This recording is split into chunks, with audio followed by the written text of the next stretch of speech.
Sahabat Nabi datang menjumpai Nabi Muhammad SAW menceritakan tentang bapaknya yang tidak bisa duduk di atas onta. Setiap kali duduk, jatuh karena tulang belakangnya sudah bengkok. Afa ahujju anhu. Apakah saya boleh melaksanakan haji untuknya? Nabi mengatakan boleh.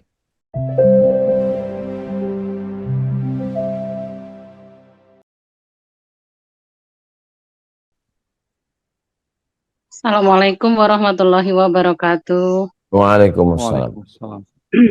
Terima kasih Bang Alvin dan Ustadz. Mudah-mudahan senantiasa diberi kesehatan dan keberkahan dalam usianya. Amin ya Amin. rabbal alamin. Amin ya Allah. Maaf Ustadz, sebelumnya ayah saya sudah meninggal dunia. Kemudian ini maaf pertanyaannya tidak sesuai dengan topik Ustadz. Namun ini menurut saya pertanyaan ini sangat penting bagi saya dan keluarga. Jadi ayah saya sudah meninggal dunia. Dulu semasa hidupnya beliau itu punya keinginan ingin berangkat haji. Qadarullah belum sempat mendaftar karena digunakan uang dananya itu digunakan untuk berobat karena kondisi ayah saya yang tidak memungkinkan. Kemudian saya selaku anaknya itu apa yang harus saya lakukan Ustadz? Yang kedua, di sini tuh ada yang memberitahu bahwasanya itu bisa dibadalkan dengan cara membayar biaya kurang lebih 6 juta. Katanya yang membadalkan itu orangnya ada di Mekah, tapi terus terang saja kami ini anak-anaknya belum yakin gitu Ustadz. Nah, langkah yang tepat menurut sunnah Rasul atau menurut ajaran Islam itu sesungguhnya yang seperti apa? Apa yang harus kami lakukan?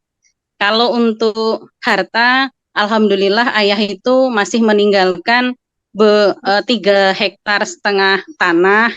Nah, apa yang harus kami lakukan Ustadz? Terima kasih. Yang pertama, sahabat Nabi datang menjumpai Nabi Muhammad SAW menceritakan tentang bapaknya yang tidak bisa duduk di atas onta. Setiap kali duduk, jatuh karena tulang belakangnya sudah bengkok. Afa ahujju anhu. Apakah saya boleh melaksanakan haji untuknya? Nabi mengatakan boleh. Laksanakan haji untuknya. Itu dalil bahwa orang yang sakitnya tidak bisa naik pesawat, naik kendaraan, maka dia boleh dihajikan.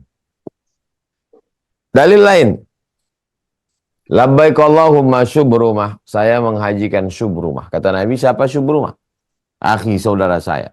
Kamu menghajikan dia? Iya. Kamu sudah haji apa belum? Belum. Kata Nabi, kamu haji dulu, setelah itu hajikan syubrumah. Ini dalil bahwa menghajikan orang mati boleh, menghajikan orang yang hidup pun boleh. Nah, sekarang siapa yang melaksanakan hajinya? Kakek saya, namanya Nuruddin bin Haji Abdurrahman bin Abdurrahim, adik dari Syekh Abdurrahman. Yang menghajikannya saya. Kalau kita tahu orangnya amanah, serahkanlah badal haji. Tapi kalau tidak jelas, tidak tahu, dikhawatirkan nanti menjadi korban penipuan, sebaiknya jangan. Saya ulang sekali lagi. Tahu orangnya, tetangga, sekarang sedang belajar di Mesir, silakanlah untuk membadalkan. Tapi kalau tidak tahu, sebaiknya tidak usah. Ini Gitu ya, tentang Ustaz. badal haji. Lalu apa yang bisa kita lakukan? Apa yang bisa kita lakukan untuk orang tua yang sudah meninggal dunia? Yang pertama, doa. Allahumma fillahu warhamu wa'afi wa'afu anhu. Tidak bisa pakai bahasa Arab, pakai bahasa Indonesia. Yang kedua, zikir. Zikir sampai kepada orang meninggal dunia. Mana dalilnya? Ketika Nabi membelah pelepah korma, ternyata pelepah korma ini bertasbih. ditusukkan ke atas makam, tasbihnya sampai kepada orang meninggal. Subhanallah walhamdulillah wala ilaha illallah wallahu akbar. Maka tasbih, tahlil sampai kepada orang meninggal. Yang ketiga, bacaan Al-Quran. Riwayatnya dari Abdullah bin Umar bin Khattab. Abdullah bin Umar bin Khattab berpesan, anak Umar bin Khattab, nanti kalau saya mati meninggal dunia, tolong bacakan di pangkal kepala saya, pangkal Al-Baqarah, di ujung kaki saya, ujung akhir Al-Baqarah.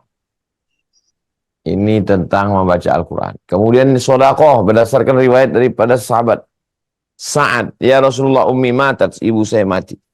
Afa atasaddaqu anha, apakah saya bersedekah? Kata Nabi, tasaddaq, silakan bersedekah. Ayu sadaqatu afdal, apa sedekah yang afdal? Kata Nabi, saqyul ma', memberi air minum. Demikian sedekah. Itu beberapa amalan yang kita laksanakan untuk orang yang sudah meninggal dunia. Demikian, wallahu a'lam bishawab. Ini asrama Pondok Tahfiz Quran Mahat Az-Zahra yang selama ini Bapak Ibu lihat, saksikan, support, bantu 2-3 sak semen batu bata sudah selesai. Barakallahu lakum fima ataitum wa barakallahu lakum fima abaqaitum wa ja'alaha lakum faquran. Semoga Allah berikan berkah rezeki Bapak Ibu semuanya. Jamaah hijrah bersama Ustaz Abdul Somad, Sidak. Tak dapat saya sebutkan satu persatu karena banyak sekali orang-orang baik yang tidak pernah menyebutkan namanya, hamba Allah, hanya Allah yang dapat membalas kebaikan. Diberikan keluarga yang sakinah, mawaddah, warahmah, diberikan keturunan yang soleh dan solihah, diberikan rezeki berlimpah ruah, bisa berinfak, berwakaf, bersedekah sampai ke Baitullah, ibadah haji dan umrah, husnul khatimah, masuk ke dalam surga bersama Rasulullah SAW. Ini asrama. Kelasnya kita baru tadi peletakan batu pertama di depan rumah kayu. Di sebelah sana kita akan bangun kelas. Tadi peletakan batu pertama, satu hamparan itu ada 3 sampai ke atas 4 lantai. Insya Allah 18 kelas. Barakallahu fikum, jazakumullah khairal jazak. Wassalamualaikum warahmatullahi wabarakatuh.